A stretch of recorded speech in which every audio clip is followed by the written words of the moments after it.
The ever popular country versus city, city versus country. We are here today with Chris and Maddie from River Realty in Maitland. We're going to tell you where that is and what's happening shortly.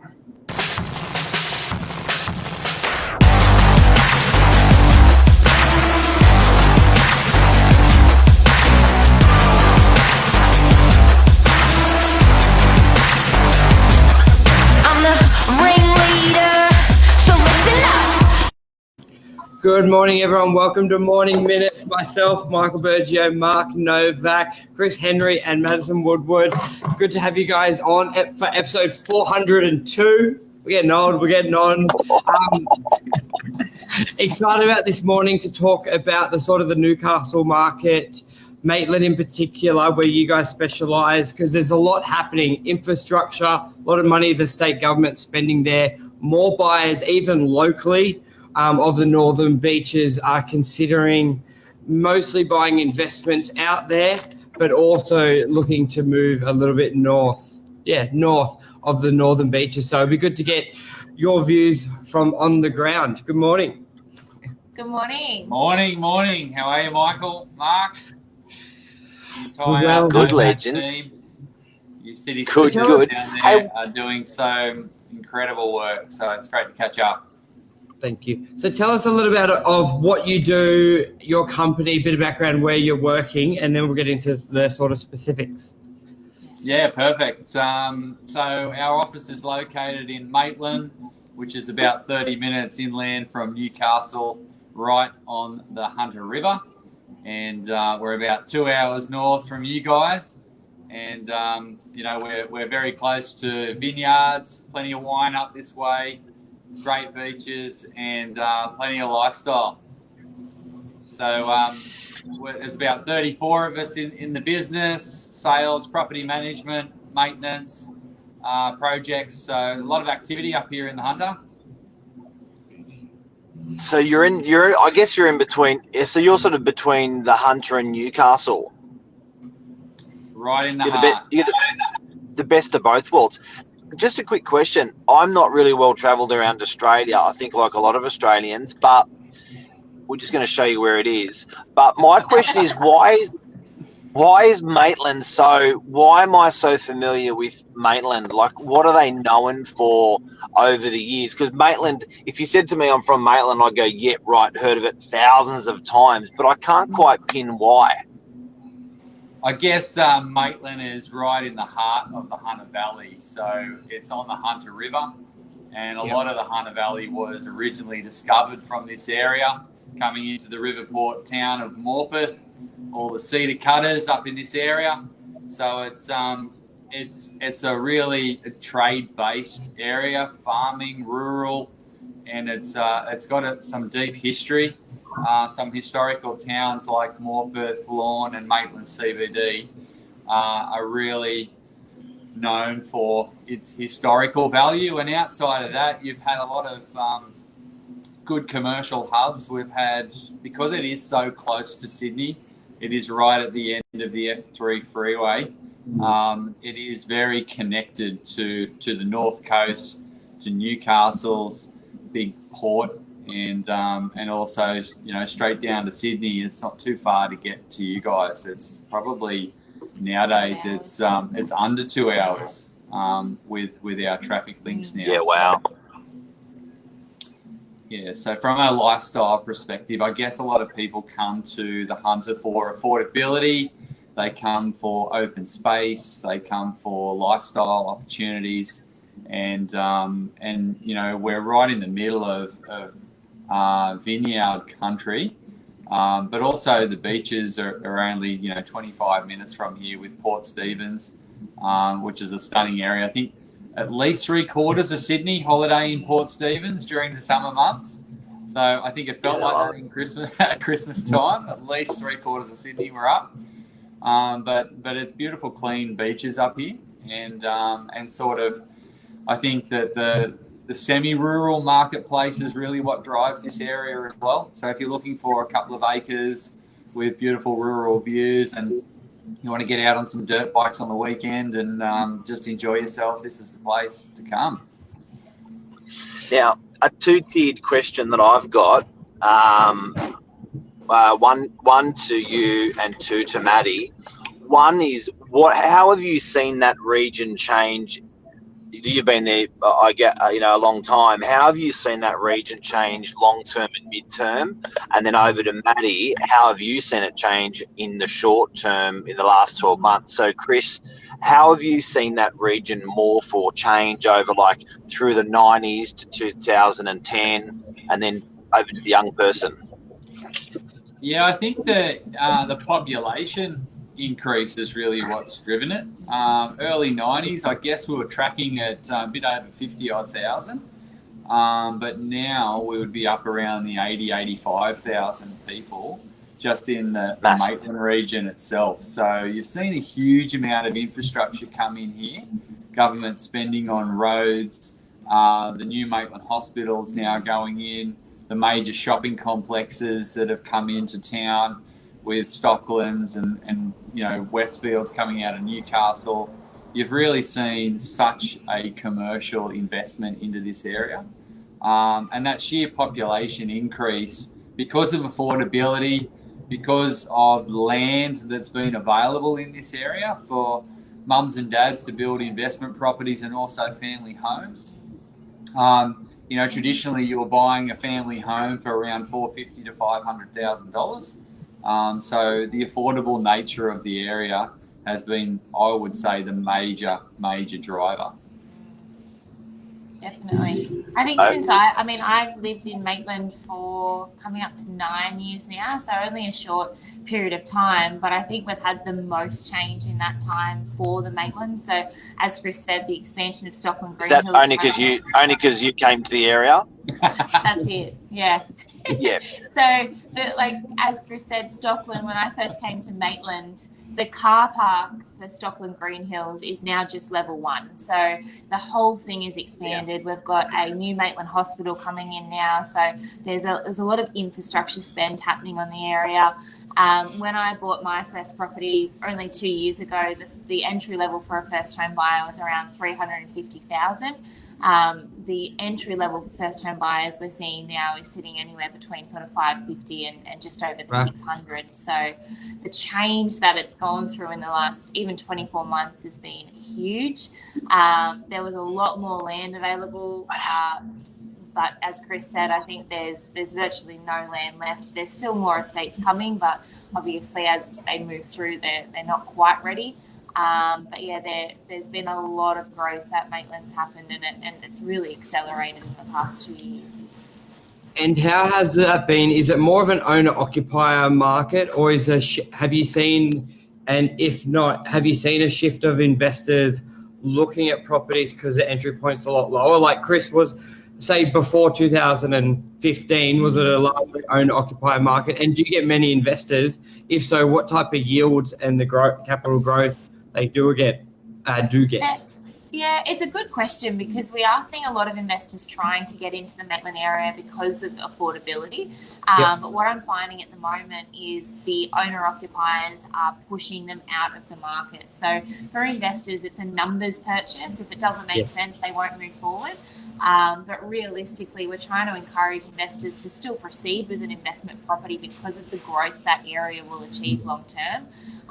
But when you're only renting it sort of $450 a week, and then an owner-occupier is purchasing for around $650, it's not really weighing up like it used to. Probably 2 years ago, yes.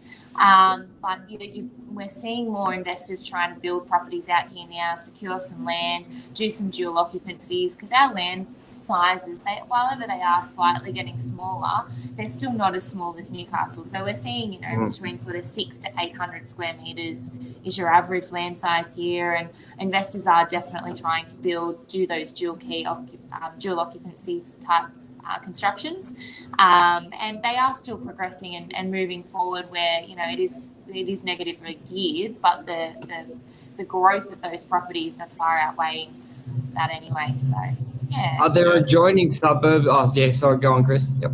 Yeah, I was going to say a lot of that investment was driven by mines, with the expansion of the coal mines up in the Upper Hunter Valley, pushing through Singleton, Scone. those sorts of areas have brought a lot of new people into town.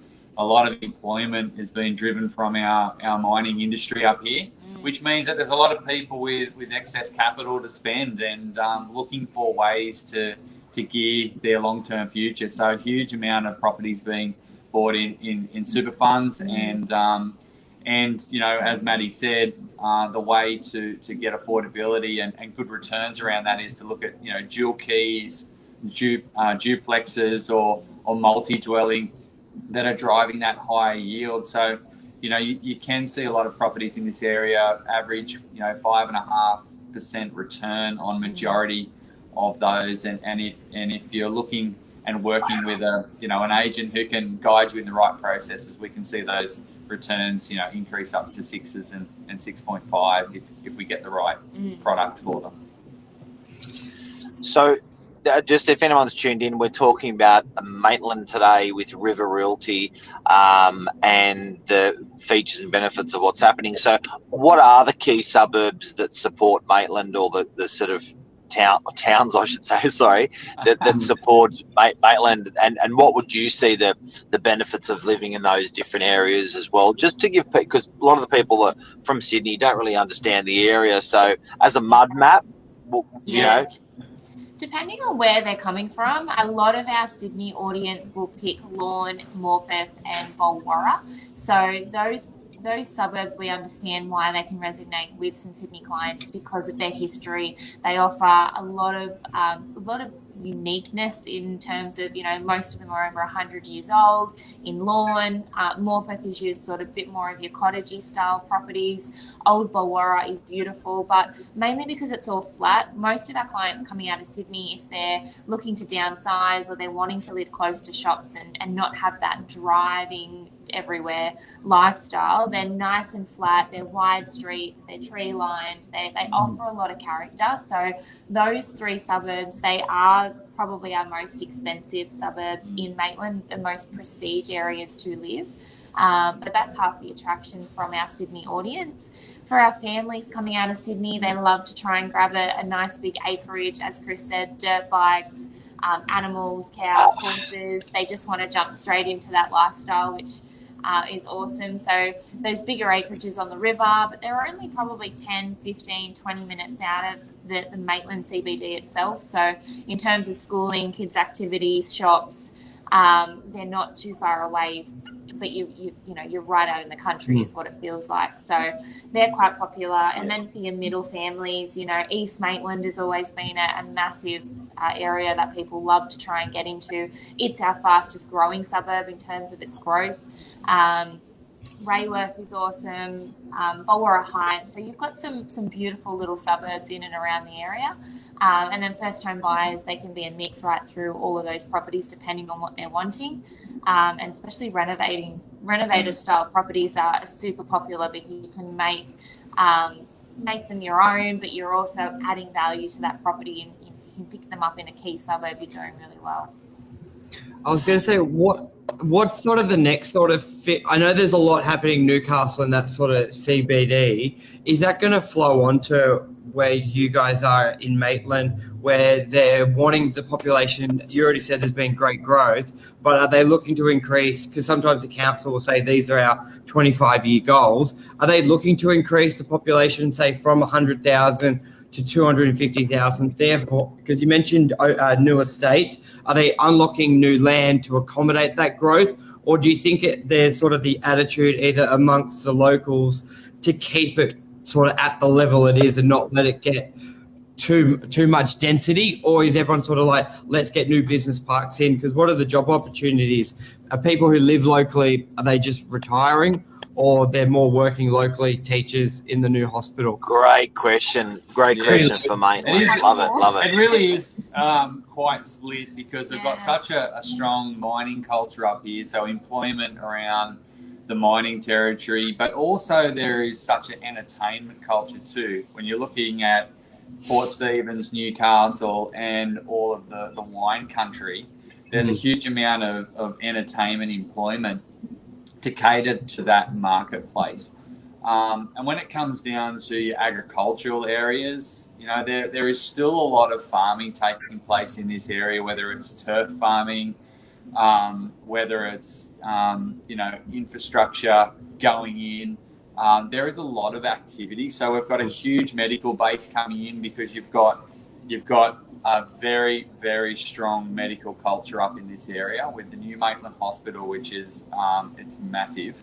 The current facilities that are in this area, there's a lot going on.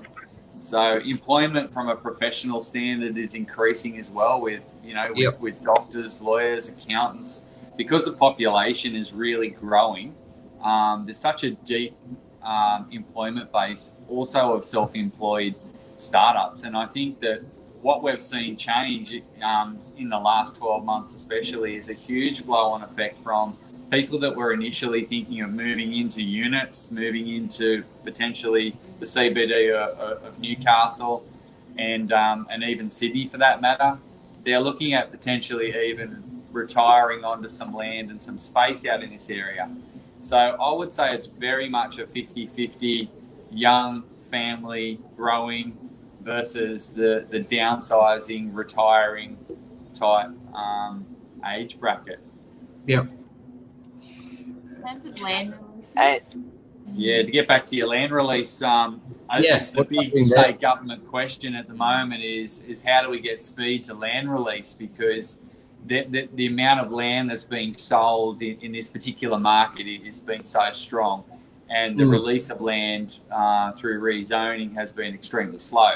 But there is a lot of greenfield development, which means blocks of land and large subdivisions that are on the agenda for release. It's just, I don't think anyone expected the take-up of that land to be so aggressive post-COVID. And I probably think that they expected it to be on the market for, another, 12, 24, 36 months. But in reality, it's all been taken up this year.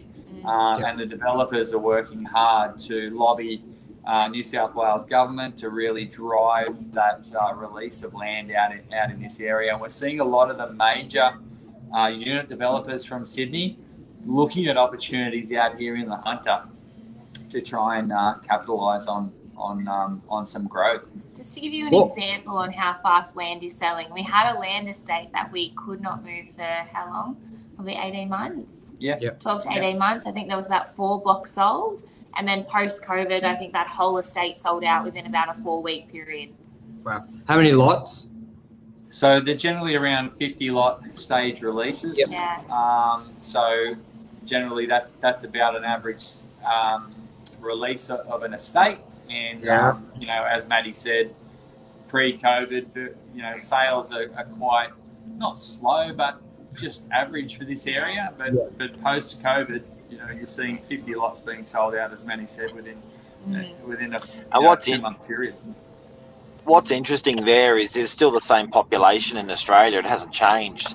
So they're actually exiting out of properties to get into those new properties. What's happening with the properties they're exiting out of, which is really interesting. Well, the good part about it is Bunnings has had a massive uplift in this area. I think everybody throughout the year has been renovating in this area. What we're actually seeing is a better quality of property coming to the marketplace at the moment, because people had that time to spend on value adding, getting great advice from their agent on what they should focus on when it comes to renovating. And we're seeing some fantastic renovations come to the market at the moment, which is great. I think the flow-on effect for that will probably be in a couple of months' time, because all the land was secured, earlier this year. So construction's starting to take place now, which will be great. So there should be a few more homes, a lot more property coming on later this year, we would expect. And before we wind out, Bird's got a question for you. But before we wind out, Chris, you've done a lot of humanitarian work in Thailand in the city of Novak. You saved the city from falling back in Thailand, and apparently they've named a suburb after you in Maitland as well. Congratulations. Over to you, Bert. Do you have another question? Yeah. No, I was going to say, so for that news, the new land lots, what was sort of that entry level and how big were they? And how does that compare to your second-hand market? Because sometimes when you get new lots, new homes, it can throw out of whack your second-hand dwellings. How did you see them both sort of go up together, or the big preference on established owners already in the area buying brand new and building, or were they mainly outer area buyers buying in? Yeah, I think it's really 50-50. Yeah. There's been a strong presence of outer area buyers coming up to buy land up here. Our average lot, is anywhere between, or let's just say 6 to 650 square meters. Yes. They were selling out originally last year. Those blocks were selling out for around the early to mid twos. Yep. In some of our further outer suburbs, they're selling at around the 200,000. So that's quite affordable for land, which drives that attraction.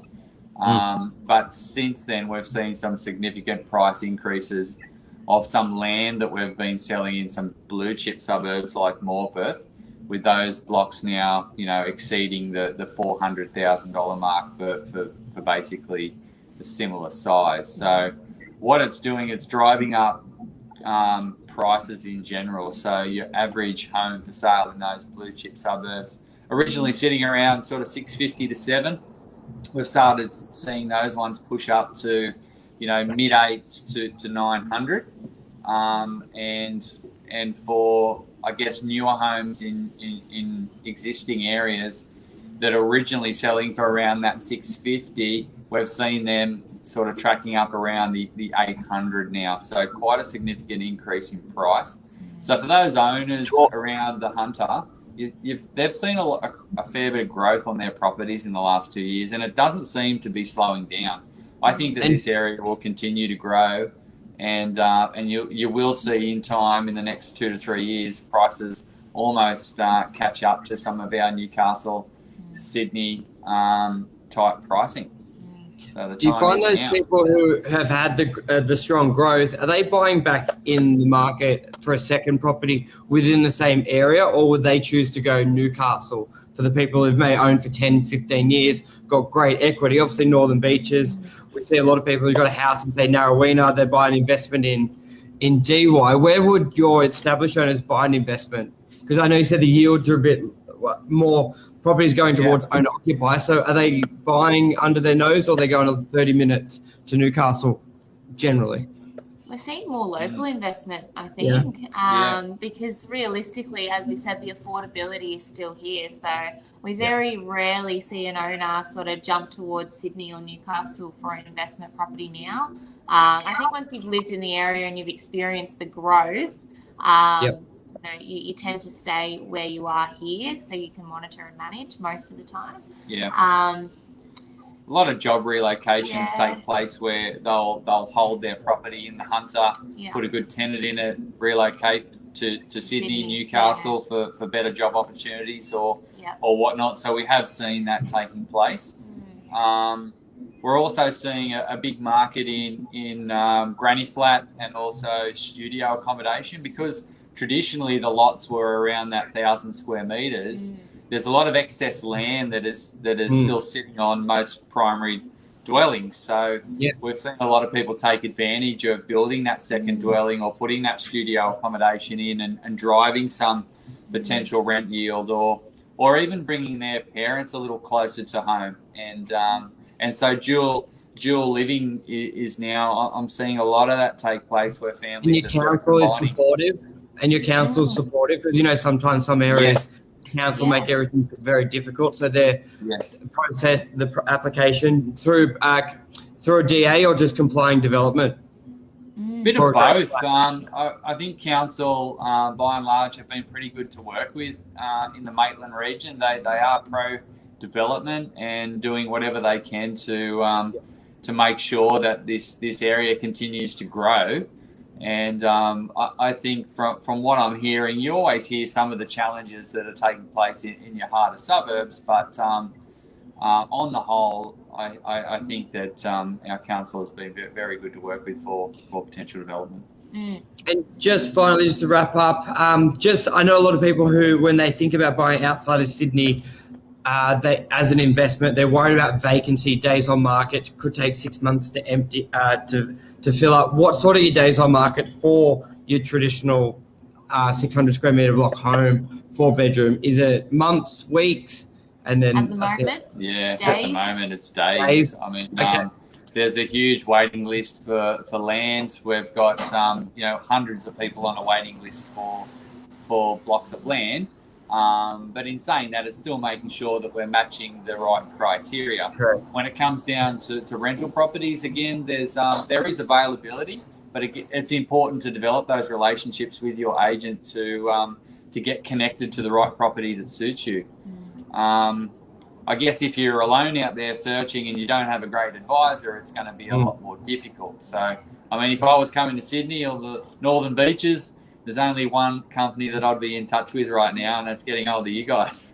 Yeah, beautiful. Thank you. Anything else you want to add on to that, Mark? I know we're going a little bit. And having said all of that, having said all that about Maitland, Chris did say before we started this show he fantasizes about DY, and that DY is the center of the universe, and if he could be married to another, he would be married to DY. So anyone who's watching, it's not all about Maitland, and even Chris. We love DY. I was born in DY.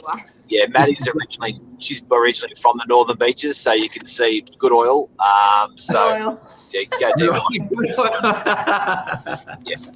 It's a great spot in DY. Yeah, 98.